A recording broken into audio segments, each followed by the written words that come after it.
जय माता दी दोस्तों, आज हम दुर्गा सप्तशती के अध्याय 9 और 10 का पाठ करेंगे। तो आइए पाठ शुरू करते हैं। ओम चंडिका देवी को मेरा नमस्कार है। मैं अर्धनारीश्वर के श्री विग्रह की निरंतर शरण लेता हूँ। उसका वर्ण बंधु कप पुष्प और सुवर्ण के समान रक्त पीत मिश्रित है। वह अपनी भुजाओं में सुंदर अक्षमाला, पास, अंक और वर्ध मुद्रा धारण करता है।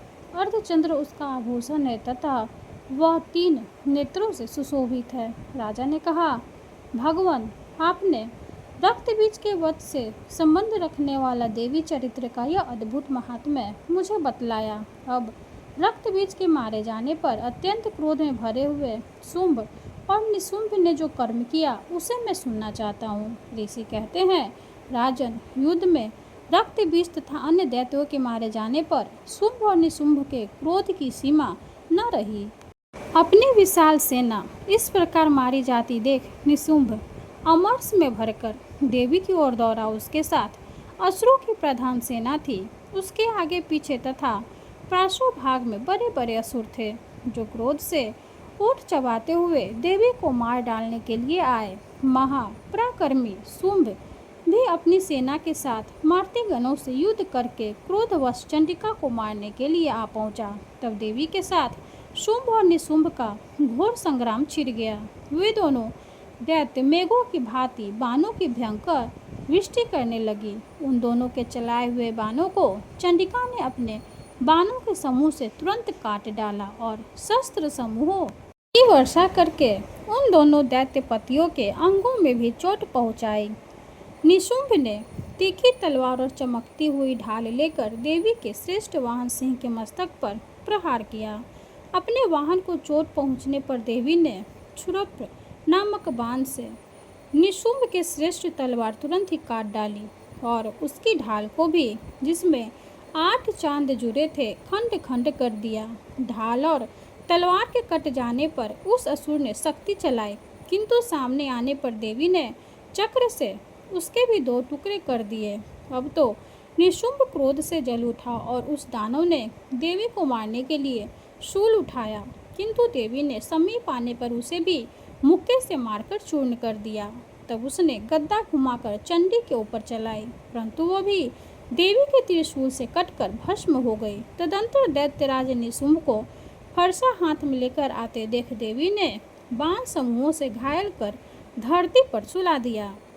उस भयंकर पराक्रमी भाई निशुंभ के धराशायी हो जाने पर शुंभ को बड़ा क्रोध हुआ और अंबिका का वध करने के लिए वह आगे बढ़ा।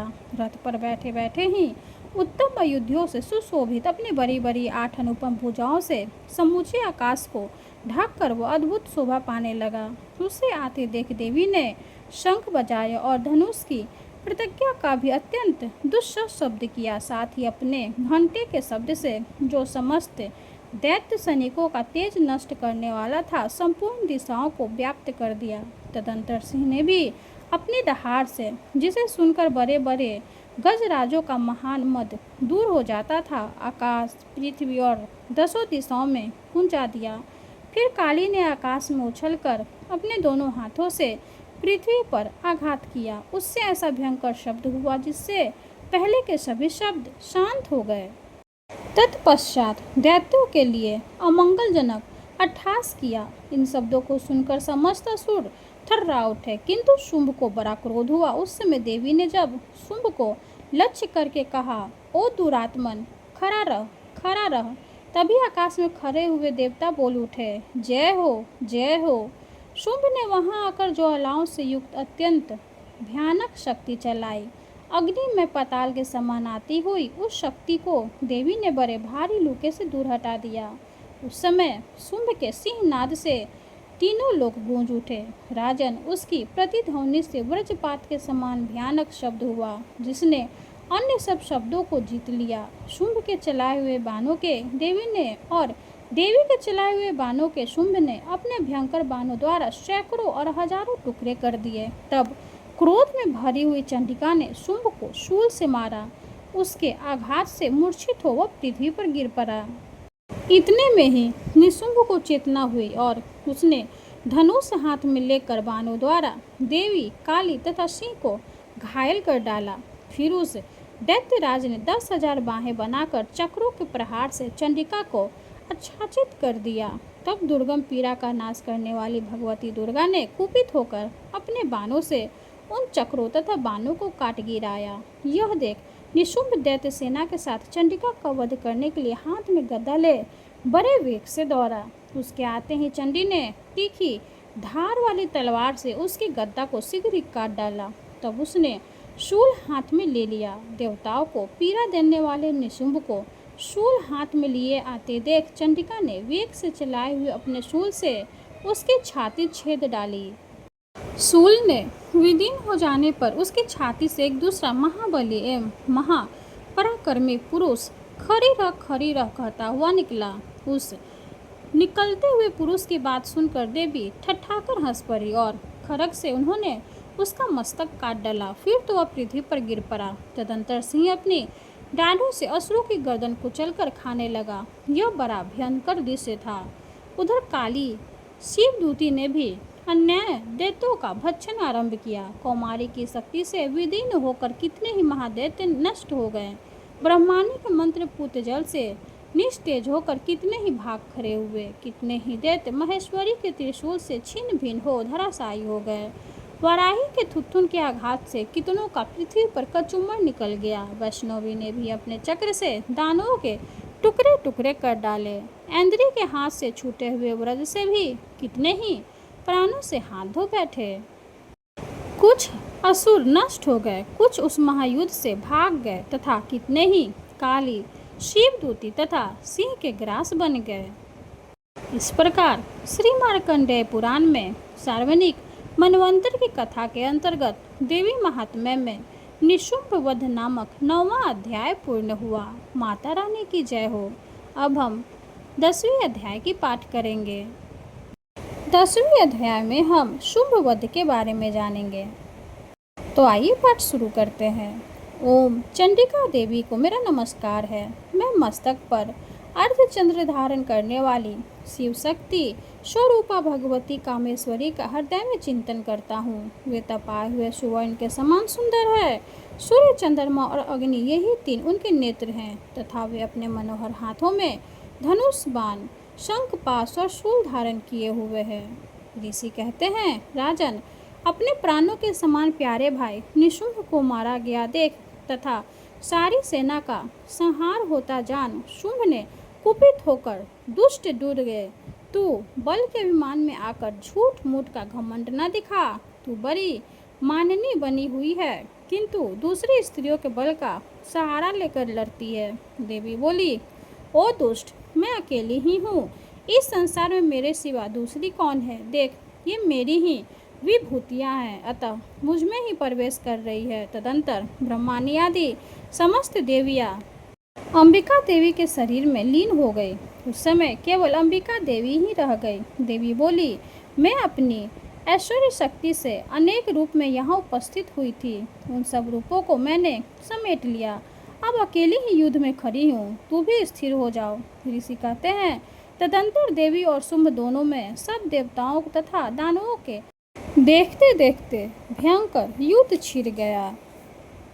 बाणों की वर्षा तथा तीखे शस्त्रों एवं दारुण अस्त्रों के प्रहार के कारण उन दोनों का युद्ध सब लोगों के लिए बड़ा भयानक प्रतीत हुआ। उस समय अंबिका देवी ने जो सैकड़ों दिव्य अस्त्र छोड़े, उन्हें दैत्यराज शुंभ ने उनके निवारक अस्त्रों द्वारा काट डाला। इसी प्रकार शुंभ ने भी जो दिव्य अस्त्र चलाए, उन्हें परमेश्वरी ने भयंकर हुंकार शब्द के उच्चारण आदि द्वारा खिलवाड़ में ही नष्ट कर डाला। तब उस असुर ने सैकड़ों बाणों से देवी को आच्छादित कर दिया। यह देख क्रोध में भरी हुई उन देवी ने भी बाण मारकर उसका धनुष काट डाला। धनुष कट जाने पर फिर दैत्यराज ने शक्ति हाथ में ली, किंतु देवी ने चक्र से उसके हाथ की शक्ति को भी काट गिराया। तत्पश्चात दैत्यों के स्वामी शुंभ ने 100 चांद वाली चमकती हुई ढाल और तलवार हाथ में ले उस समय देवी पर धाव किया।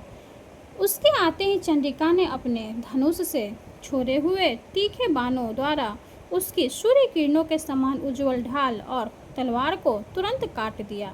फिर उस दैत्य के घोड़े और सारथी मारे गए। धनुष तो पहले ही कट चुका था। अब उसने अंबिका को मारने के लिए उद्धत हो भयंकर मुर्दगर हाथ में लिया। उसे आते देख देवी ने अपने तीक्ष्ण बाणों से उसका मुद्दगर भी काट डाला। जिस पर भी वह असुर मुक्का तानकर बड़े वेग से देवी की ओर झपटा। उस दैत्यराज ने देवी की छाती में मुक्का मारा। तब उन देवी ने भी उसकी छाती में एक चांटा जड़ दिया। देवी का थप्पड़ खाकर दैत्यराज शुंभ पृथ्वी पर गिर पड़ा, किंतु पुनः सहसा पूर्वतः उठकर खड़ा हो गया। फिर वह उछला और देवी को ऊपर से जाकर आकाश में खड़ा हो गया। तब चंडिका आकाश में भी बिना किसी आधार के ही शुंभ के साथ युद्ध करने लगी। उस समय दैत्य और चंडिका आकाश में एक दूसरे से लड़ने लगे। उनका वह युद्ध पहले सिद्ध और मुनियों को विस्मय में डाले हुए था। फिर अंबिका ने शुंभ के साथ बहुत देर तक युद्ध करने के पश्चात उसे उठाकर घुमाया और पृथ्वी पर पटक दिया।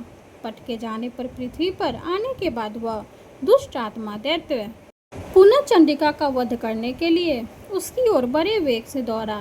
तब समस्त दैत्यों के राजा शुंभ को अपनी ओर आते देख देवी ने त्रिशूल से उसकी छाती छेद कर उसे पृथ्वी पर गिरा दिया। देवी के शूल की धार से घायल होने पर उसके प्राण पखेरु उड़ गए और वह समुद्रों, द्वीपों तथा पर्वतों सहित समूची पृथ्वी को कपाता हुआ भूमि पर गिर पड़ा। तदंतर उस दुरात्मा के मारे जाने पर संपूर्ण जगत प्रसन्न एवं पूर्ण स्वस्थ हो गया तथा आकाश स्वच्छ दिखाई देने लगा। पहले जो उत्पात सूचक मेघ और उल्कापात होते थे वे सब शांत हो गए तथा उस दैत्य के मारे जाने पर नदियाँ भी ठीक मार्ग से बहने लगी। उस समय शुंभ की मृत्यु के बाद संपूर्ण देवताओं का हृदय हर्ष से भर गया और गंधर्वगण मधुर गीत गाने लगे। दूसरे गंधर्व बाजे बजाने लगे और अप्सराएं नाचने लगी। पवित्र वायु बहने लगी। सूर्य की प्रभा उत्तम हो गई। अग्निशाला की बुझी हुई आग अपने आप प्रज्वलित हो उठी तथा संपूर्ण दिशाओं के भयंकर शब्द शांत हो गए। इस प्रकार श्री मार्कंडेय पुराण में सार्वजनिक मनवंतर की कथा के अंतर्गत देवी महात्म्य में शुंभ वध नामक 10वां अध्याय पूरा हुआ। माता रानी की जय हो।